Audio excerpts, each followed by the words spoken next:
অনুষ্ঠান বাড়ির মতো শুক্তো করার জন্য আমি এখানে সব সবজি কেটে নিচ্ছি। ঝিঙে, আলু, কাঁচকলা, বেগুন, সজনে ডাঁটা, উচ্ছে। আমি পেঁপে খাই না তাই পেঁপেটা নিইনি, তোমরা চাইলে পেঁপেও দিতে পারো আর মিষ্টি আলুটাও অ্যাড করতে পারো। আমার কাছে নেই বলে আমি স্কিপ করে গেছি। সব সবজিগুলো আমি এক এক করে ভেজে নেব। তার জন্য আমি এখানে কড়াতে সর্ষের তেল দিয়ে দিয়েছি। আর হ্যাঁ, বড়িটা আমি মিস্টেক করে গেছিলাম, তাই এখন দেখিয়ে দিচ্ছি। বড়িও নিয়ে নিচ্ছি, এটাও ভেজে নেব। তো বড়ি ছাড়া তো শুক্তো একদমই অসম্পূর্ণ, জানোই।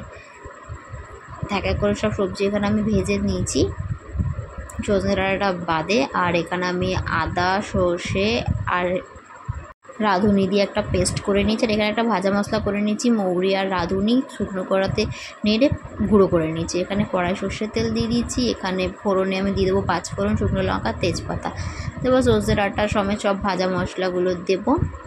সবজিগুলো সমেত সজনে ডাঁটাটা দিয়ে দেবো, শুধু বেগুন আর উচ্ছেটা পরে দেবো। তো এগুলো দিয়ে ভালো করে নাড়াবো।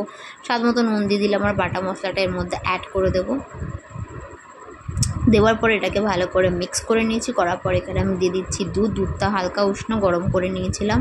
এবার এটা হালকা নাড়িয়ে এবার এখানে আমি বড়ি, বেগুন আর উচ্ছেটা দিয়ে দিলাম। দিয়ে আবার আমি একটু নুন দিলাম আর স্বাদ মতো চিনি দিলাম।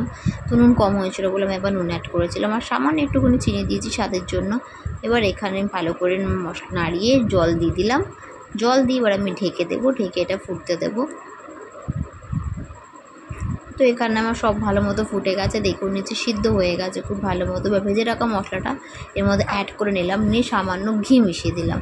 তো ঘি দেওয়ার পর এখানে আমার শুক্তো হয়ে গেছে রেডি। রেসিপিটা যদি ভালো লেগে থাকে একটা করে লাইক করে দিও আর কমেন্ট করে জানাবে তোমাদের কেমন লাগলো। টাটা।